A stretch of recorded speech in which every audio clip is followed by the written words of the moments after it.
In this video, I'll show you how to fix the Roblox login error that says an unknown error has occurred, so you can get back to playing without hassle. Method 1. Check Roblox server status. Go to status.roblox.com to see if Roblox servers are down. If servers are down, wait for Roblox to fix the issue. Method 2. Clear Roblox cache and cookies. On your browser, clear cache and cookies to remove any corrupted data.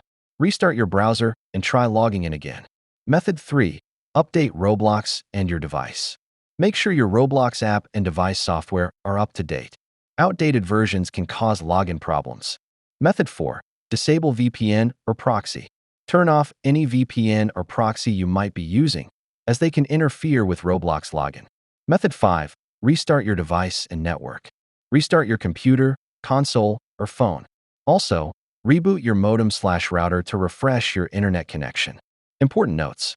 If none of these methods work, try reinstalling Roblox. Contact Roblox support if the problem persists. Thanks for watching.